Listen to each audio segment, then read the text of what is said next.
I assume you text. So Some. as a texter, is there anything that you had to learn? It's awkward to ask me that because I'm 52, and so texting really kicked in when I was about 42. I'm male, and I'm reserved.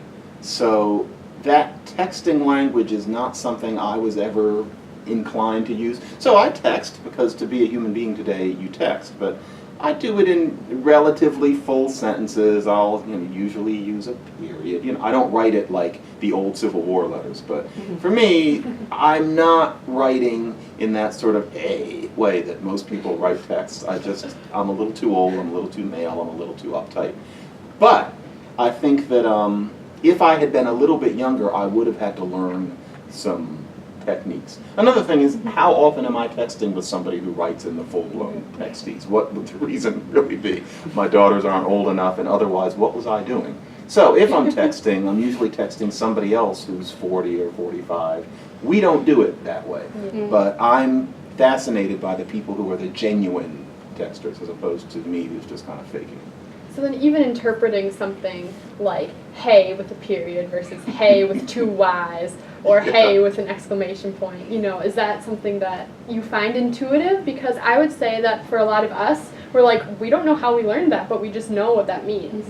The joy of it is that it is a grammar, because no, I wouldn't have known.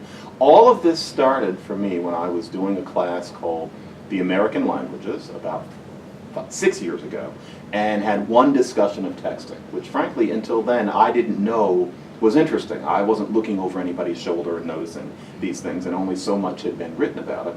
And especially the women in the class were very interested in sharing with me what this language was. So for example, how K with a period means that you're annoyed. Is that what it was? That's true. Yeah, I hadn't known that. And I had gotten a few of those Ks from one friend of mine who is in her 30s and is a very fluent texter. I had never known that that meant that she was annoyed, and I realized that those times were ones where she was annoyed.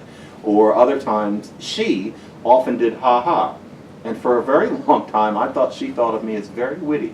And I learned in that discussion that ha-ha really doesn't mean that at all. So then I thought, oh, something's going on here. And I wasn't alone, but until then, I did not understand the grammar. I was wrong.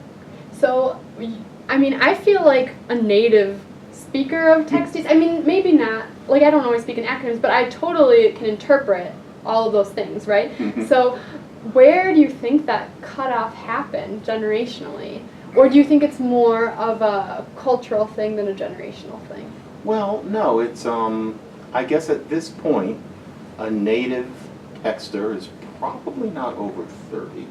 The language that we're talking about starts popping up around 2004 when phone technology changes from what would have encouraged the, say, C for see you later and the U. Once that goes is where the new language comes in. And that means 2004, 2005, and if you were learning it natively, you were 11. And so it's at the point where if you're much older than that having happened, you're a second language texter. Sure. And at a certain point, I imagine it starts looking a little fake for somebody to use a lot of that grammar, like maybe your mother. Right. Something it doesn't seem right. And so yeah, you would have to be youngish at this point.